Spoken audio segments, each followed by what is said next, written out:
Welcome everybody, my name is EruptionFang and this is Volume 6, Episode 10, titled, Stealing from the Elderly. So the plan to steal an Atlas ship was the best thing they could come up with, and so they're going through with it. Step 1 is to trick Caroline to think Weiss wants to be taken home. In reality, the plan is to get Maria on board. We get a cut of what's most likely Neo because yes, they've been setting that up as well. So Blake's job is to disable the Atlas radar. Once offline, Weiss and Maria double back to pick everyone up. So it begins. Weiss throws the two new bucks out the ship and Maria takes control. Unfortunately for everyone, Blake's mission was unsuccessful, leading them to be spotted and subsequently pursued. Meanwhile, with Blake, it turns out the reason her mission failed was because Adam has returned, having followed her all this way, and is trying to end this. Not much plot actually happened this episode, but there's a lot to say. Let's first start with Adam, because I like him the most. Thank God he actually showed up to some capacity this volume. It was getting kind of annoying that this season began by teasing us with his character short, then we got this badass scene of him slaughtering a ton of white Fang members, and we hadn't gotten anything for almost 9 episodes. Like, you can't just tease that Adam is gonna have this huge unhinged role in the volume and then do nothing. But they finally brought him into play. It's important to note his appearance in the very first episode.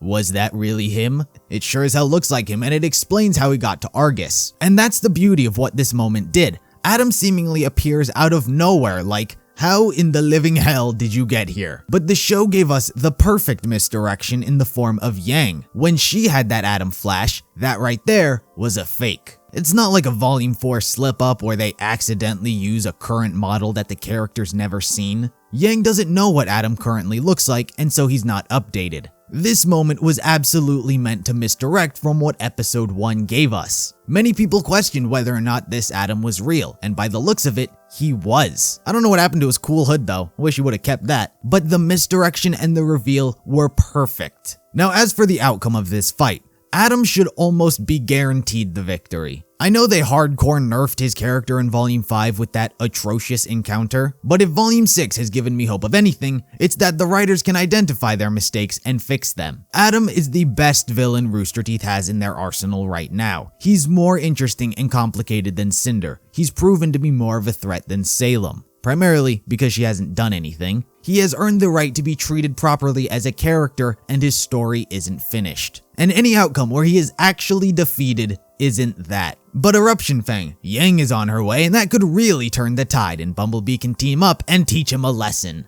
No. Actually, that shouldn't happen either, because in doing that would harm Yang. If you all haven't forgotten just yet, because I know it can be easy to forget about it since the show hardly does anything with it, Yang has Adam PTSD. Her arriving on the scene shouldn't be some heroic moment where Yang once again steps in to help her fight against Adam. Yang should crumble. She should not be capable of handling coming face to face with the man who gave her trauma. You don't have a scene where she gets triggered and freaks the fuck out, and have another scene where she gets triggered out of nowhere and freaks the fuck out, to encountering the physical thing and getting over it. If Yang has the courage to face Adam, her PTSD has been a complete waste of time and it meant nothing. This is the moment for it to mean something and go somewhere. There should be that moment where Yang overcomes this, but it has to earn it first, and the show hasn't earned Yang moving past this. And if Adam loses, it's insulting to his character. Adam should be such a skilled fighter that the only person here that is capable of facing him in a 1v1 is Crow. That's how serious of a threat he should be treated as. Just because Blake is in a clear headspace doesn't all of a sudden make her a better fighter. Her mind might not be as clouded as it once was, but her skills from Volume 3 haven't really improved. She hasn't trained, she hasn't evolved as a fighter. So if this scene wants to be the best it could be, Yang needs to arrive and crumble, and Adam needs to come out of this victorious, or at the very least, not lose. This moment provides a lot of opportunity for both Adam and Yang to be given tremendous growth and depth, but it equally provides the same opportunity for it to be squandered. Now after all that, you might think I've finished talking about Adam, but that's still not the case, because now the item of interest is his mask. Well, you just got rid of the white Fang mask, why are you wearing another thing? I know a few episodes ago I talked about Adam having silver eyes, but I think this really disproves that. There's absolutely no reason to go to this extent to cover something that means nothing. You see, the Silver Eye theory wasn't the only popular one to surround Adam. Another, which I always took a bit more interest in, is a scar, or something like that. Something he's so ashamed of he goes to great lengths to hide it. And this new cloth that he wrapped around his face, to me, says that. There was a podcast that Miles was on where he talked about weaknesses and what he likes. Well, I don't know everything about Superman, but I know that, like, okay, his greatest weakness is kryptonite. That's not interesting, that's a rock.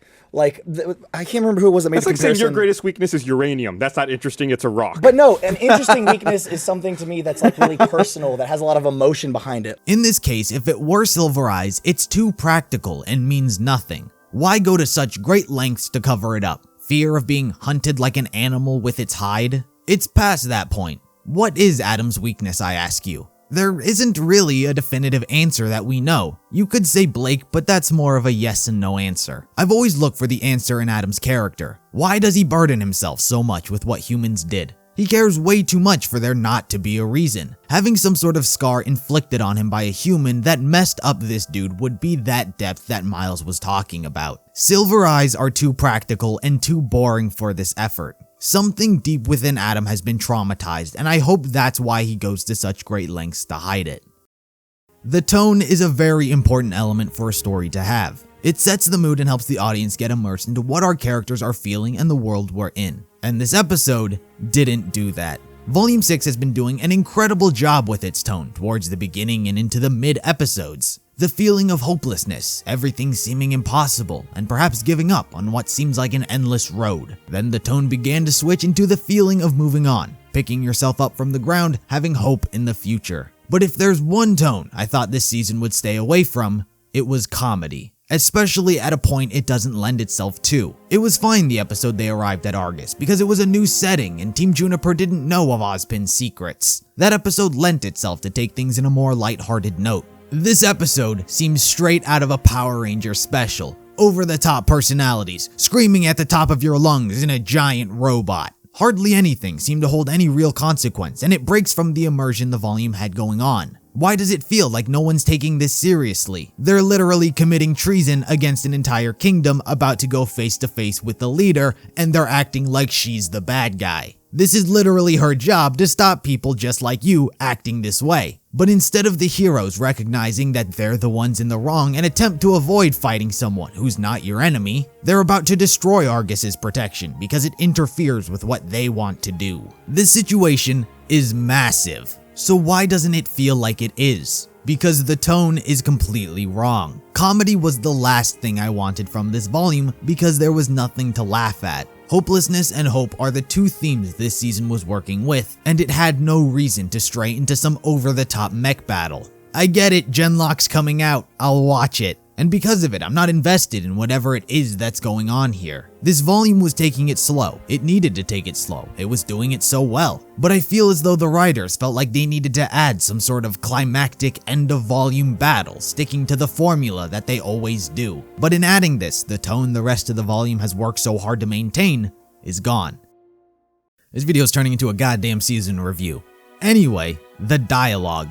Dialogue has many different functions it can play by. I'm not going to go through a handful of them here because there's no need. What's always important, especially for Rooster Teeth shows, is that the characters can easily be differentiated. Who they are, the way they talk, and the words they say. It makes it so not every character is the exact same person. But this episode falters because so many of our characters begin bleeding into other people's personalities and roles. Caroline's role is the insane batshit crazy Atlas soldier. So why is Maria all of a sudden acting insane and can pilot a ship? How does being the Grim Reaper 50 years ago translate to flying a modern aircraft? Have you ever seen any old person try to navigate modern technology? It's not great. If Jean's the strategist and came up with the whole plan, why is RWBY the one heading the operations? Jean came up with the plan. He should be the one telling people what to do and keeping tabs. And why is everyone acting like they're in the military? We're almost at the drop-off point. Roger that. Alpha Tango Bravo down. There's no personality behind these characters in this mission. All of a sudden, they're soldiers who use this lingo and they all feel like the exact same person. Newbuck here is the only one that should feel like duplicates. At least Jean kept his personality. He was acting like an idiot and used these terms ironically, and that fits his character acting like this, but not everyone else's. And for the love of Salem, stop giving RWBY motivational speeches. Or at the very least, space them out a bit. She literally just had one at the end of last episode. You can't hit us with another one. There's a difference between actually being developed and pretending she's developed. Both speeches are pretending like she's developed. This volume has developed her, but it's almost like they forgot how they did it. And we finally reached the point where I need to talk bad about Crow this volume. You all know how I feel about how Crow has been handled. Almost perfect. But his dialogue this episode fails. His whole speech, his whole rant, never should have been a thing. If there's one thing I could implant into your mind as an audience to always remember, it would be that Adam is awesome. But the second thing is be aware that a character should never say exactly what it is that they're feeling. It is important for the writers to be subtle and leave things up to interpretation. There should never be a correct answer to how someone is feeling and what they're going through. By having Crow say this, it wipes that from the board. In the early episodes, you could see his despair. It was the lack of words, the alcohol, the depression that told us the whole story about what he was going through, and the audience could interpret how they saw it. This off the top of my head is the third time this volume has done it. First was with Neo attacking Cinder. You knew exactly what it was that Neo was thinking and going through based off of her actions. But they had to put in a line where Cinder says, "I don't have time for your misplaced blame, girl." Last episode, where Emerald and Mercury were talking about family, Tyrion has to say, "All you ever learned was pain and violence, and now you're too afraid to leave it." Now in those two examples, they themselves didn't say how they were feeling, but it's the same thing. I could tell Mercury's words didn't match his feelings. I knew why Neo was acting the way she was. It goes back to the whole show don't tell argument, and to be fair, this season has improved immensely on it. If you exclude this episode, I could probably count on one hand the moments that do this. But this episode slips right back into old habits. The reason Volume 6 has been one of the best volumes is because it felt like there was no formula. Everything seems so off the rails because the show was capable of pulling you into its world. It was so immersive because of the tone, because of the writing. It felt so different to what all of the other volumes did. But when it wants to give you a lesson, a feeling to leave off on, it just can't help but tell the message through words. After the scene last episode with Jean, I knew what the message of the volume was. Forgetting the past and the things that make you sad, working towards a brighter future by making it brighter yourself. But with both of RWBY's speeches, and even Blake saying those exact words to Adam, Let go of the past, Adam. Do it for yourself.